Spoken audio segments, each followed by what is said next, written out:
नमस्कार मेरे Allahabad high court के सारे आरओ एआरओ सीए सारे पार्टिसिपेंट्स, आप सबका स्वागत है। और आप सबके काफ़ी सारे सवाल हैं और आप सबके सारे सवालों का जवाब लेकर आ गया हूं। मतलब कोर्ट की क्या अपडेट है, याचिका किस बात पे है, क्या भर्ती इस याचिका से रद्द हो सकती है, रिजल्ट कब तक आएगी, धांधली कहाँ हुई है, टाइपिंग मिस्टेक से रिलेटेड कुछ क्वेश्चंस आपके, फाइनल आंसर की कब तक आएगी या नहीं आएगी, वेटिंग लिस्ट आएगा या नहीं आएगा, इतने सारे जो आपके सवाल हैं। अगली भर्ती कब आएगी, ठीक है ना। और जो मतलब आपकी अगला जो सवाल है कि वेटिंग लिस्ट होगा या नहीं होगा, तो ये सारे सवालों का जवाब जो है मैं 1 बाय 1 करके आप सबको आज दे दूंगा। और उम्मीद करता हूं कि आपके सारे क्वेरीज जो है मैं अटेंड कर पाऊँ और आप सबको सारे आंसर्स दे पाऊँगा। चलिए 1 बाय 1 करके आप सबको बताता हूं। लेकिन आप सबसे निवेदन है, अगर आप चैनल पर नए हैं तो चैनल को सब्सक्राइब करके बेल आइकन दबा लीजिए, ताकि आपको अपडेट मैं देता रहूं और मैं भी थोड़ा सा खुश होता रहूं कि चलो आप सब भी मुझे देख रहे हैं। चलिए अब सबसे पहले आते हैं कोर्ट अपडेट को लेकर के। तो कोर्ट की अपडेट ये है कि फाइल जो थी वो गई थी, लेकिन नंबर काफ़ी ज़्यादा था, तो इसलिए उसकी सुनवाई आज नहीं हुई। उसको 21 फरवरी के लिए डाल दिया गया है। 21 फरवरी को उसकी सुनवाई होगी, क्योंकि वो मामला सुनने के लिए। अब याचिका का विषय क्या है ये समझ लिया। याचिका का विषय कुछ भी ऐसा नहीं है कि मतलब बहुत ब्रॉड सेक्शन पे है। सिर्फ 7-8 लोग हैं जो इन्होंने याचिका की है, जो टाइपिंग, जो उनके सेंटर पर टाइपिंग में उनको दिक्कतें आई हैं, जिसकी वजह से उन्होंने अपना टाइपिंग ठीक से नहीं किया है। तो बस इस मामले को लेकर के उन्होंने याचिका डाला है।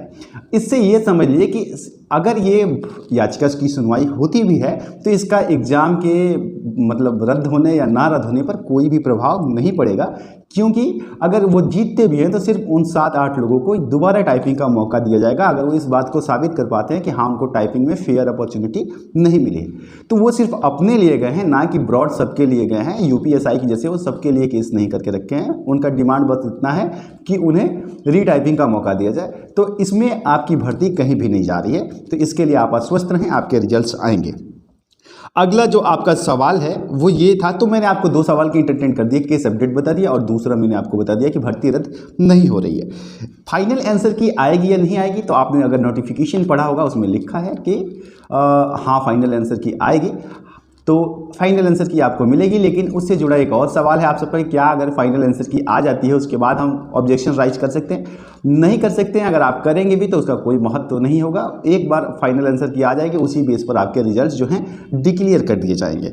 इसलिए फाइनल आंसर की आने के बाद से कोई भी चीज़ नहीं होती है। अब एक और महत्वपूर्ण सवाल आप सबका है, क्योंकि मैंने आपको बताया था कि वेटिंग लिस्ट आएगी या नहीं आएगी। ये एक सवाल है कि जैसे कई सारे साथी जो हैं जिन्होंने आरओ का एग्ज़ाम दिया है और एट द सेम टाइम उन्होंने एआरओ का भी एग्ज़ाम दिया है, तो अगर वो आरओ को सेलेक्ट करते हैं तो डेफिनेटली वो इतने मेरिटोरियस हैं कि एआरओ तो ऑलरेडी वो सेलेक्ट हो जाएंगे। तो ऐसे केसेस में क्या होगा कि काफ़ी सारे आरओ के पार्टिसिपेंट्स जो हैं वो एआरओ को भी कर लेंगे, लेकिन अल्टीमेट वो आरओ को ज्वाइन करेंगे, तो वो जो सीटें हैं वो बच जाएंगी। तो क्या इसकी वेटिंग लिस्ट आएगी? देखिए इसमें सीधी सी बात यह है कि ये राइट जो है ना, उसने वो भर्ती बोर्ड ने अपने आप में रिजर्व करके रखे हैं। ये उनकी मर्जी है, अगर वो चाहें तो वो उसको वेटिंग लिस्ट में डाल सकते हैं, वेटिंग लिस्ट ले सकते हैं। वो चाहे तो इसको अगली भर्ती के लिए ट्रांसफ़र भी कर सकते हैं, और अगर वो चाहें, मतलब ये टोटली उनके ऊपर है, और ये ऑलरेडी उनके नोटिफिकेशन में भी है, ये उनके ऊपर डिपेंड करता है।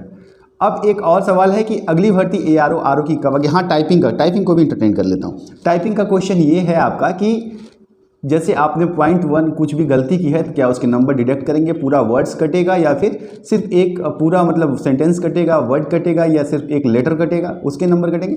तो इसका जवाब आपने अगर नोटिफिकेशन पढ़ा होता तो आपके पास होता। अगर नहीं भी पढ़ा है तो मैं आपको बताता हूँ, ईच वर्ड्स, जितनी वर्ड्स आप गलत लिखेंगे सिर्फ उनके नंबर कटते हैं।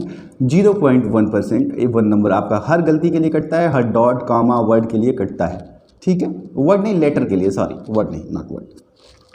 और जिन साथियों का एक और सवाल है कि जैसे उन्होंने क्या किया है, लास्ट में टाइम कम मिल रहा था तो उन्होंने A B B C C C C D D D करके भर दिया है और अपना 100% कर लिया है, उनके साथ क्या होगा? उनके साथ कुछ नहीं होगा, बस उनका भी वही ट्रीटमेंट होगा, उनके भी नंबर्स इसी तरीके से काट दिए जाएंगे, ठीक है।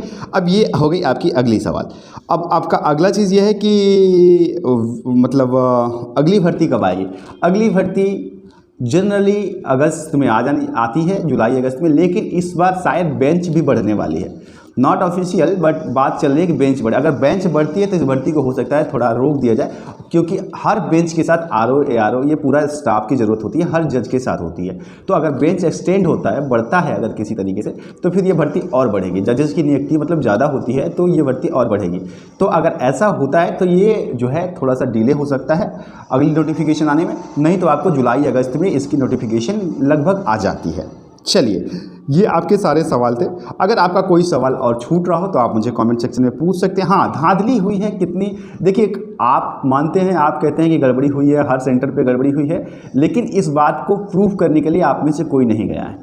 आप सिर्फ मुझ तक सीमित हैं या फिर अपने आप में सीमित हैं, और ना ही इसका किसी के पास प्रूफ है। और बिना प्रूफ के भर्ती बोर्ड ये आपकी बात नहीं मानेगी कि आप कितना भी चिल्लाते रहें, अगर आपके पास प्रूफ नहीं है तो यही कहेंगे कि आपका पेपर ख़राब हुआ है और इसलिए आप धांधली का आरोप लगा रहे हैं। और ऐसा होता भी है, आप जेन्युइन हैं, बट बहुत सारे साथी ऐसे होते हैं जिनका पेपर ख़राब होता है, फिर वो पेपर को ही कोसने लगते हैं, बोर्ड को कोसने लगते हैं कि बोर्ड ने गलत किया है, ऐसा किया है, अनफेयर किया है। वो अपनी गलतियां एक्सेप्ट नहीं करते हैं। तो बेहतर है कि आप अपनी गलतियां, अगर आप उन कैटेगरी में से हैं तो आप अपनी गलतियों को एक्सेप्ट करके उन पे काम कीजिए, क्योंकि भर्ती बोर्ड हर एक आदमी की अगर ऐसी गलतियां सुनती रहेगी तो कहीं ना कहीं वो आपकी मतलब क्रेडिबिलिटी भी लूज होगी, और आगे चल के जब जनरली प्रॉब्लम होगी, वही शेर आया, और जब सच में शेर आएगा तो आपको कोई नहीं सुनेगा। तो आप अपनी गलतियों को इंटरटेन कीजिए, उनको ठीक कीजिए, ना कि भर्ती बोर्ड को कोसने के लिए। और देखिए, जहाँ तक धांधली की बात है, 2 सेंटर्स पे गड़बड़ी हुई थी और उन दोनों सेंटर्स के री एग्जाम बोर्ड ने करा लिया है, तो वो अपनी तरफ से वो धांधली नहीं मानेगा।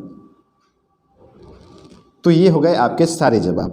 अगर आपकी कोई और क्वायरी है तो आप मुझसे कमेंट सेक्शन में पूछ सकते हैं, और मुझे लगता है कि मैंने आपके सारे सवाल अटेंड कर लिए हैं। और क्या क्या है,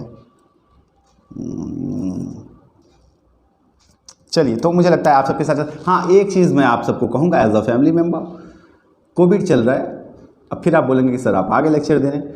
मेरा ये काम है, ये मेरी रिस्पॉन्सिबिलिटी है, मानना ना मानना आपका काम है। कोविड चल रहा है, कोविड में आपको अपना ख्याल रखना चाहिए, खुद को सुरक्षित रखना चाहिए, मास्क वगैरह प्रॉपर हैंडल करना चाहिए, क्योंकि ये बीमारी ऐसी है कि सिर्फ आप तक सीमित नहीं रहती है, पूरा परिवार इससे सफ़र होता है।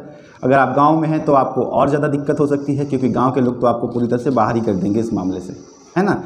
तो एक टाइम ऐसा आएगा कि घर में कोई दूध भी देने के लिए नहीं होगा। तो हर चीज़ के बावजूद आप अपनी सुरक्षितता का, अपनी सेफ्टी का ख्याल रखें और अपने आप को मेडिकली फिट रखें, और कोविड की प्रॉपर गाइडलाइंस का पालन करें। और अगर आपने वैक्सीनेशन नहीं लिया है तो आप ज़रूर वैक्सीनेट हो जाएं, क्योंकि हो सकता है कि डॉक्यूमेंट वेरिफिकेशन के टाइम में आपको। और हाँ, एक सवाल मैं छूट रहा था, बहुत ज़रूरी सवाल था।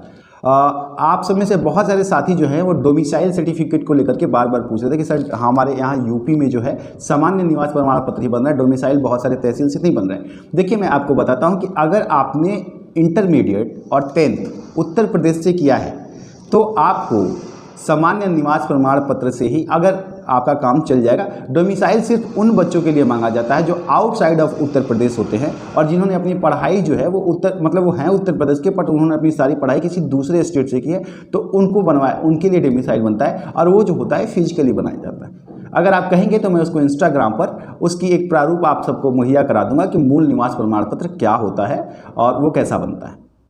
ठीक है, तो ये सवाल बहुत महत्वपूर्ण था, हालांकि वीडियो के लास्ट में मुझे याद आया तो मैंने आपको बता दिया, और मुझे उम्मीद है कि आप वीडियो के लास्ट तक जा नहीं पाएंगे, तो अब क्या कर सकते हैं। लेकिन ये है आपके सारे सवालों का जवाब। उम्मीद करता हूँ कि आपको सारे जवाब दे दिए होंगे। चैनल पर नए हैं तो सब्सक्राइब करना ना भूलें, बेल आइकन दबा के रखें, अपडेट्स मिल जाएंगे। प्रणाम।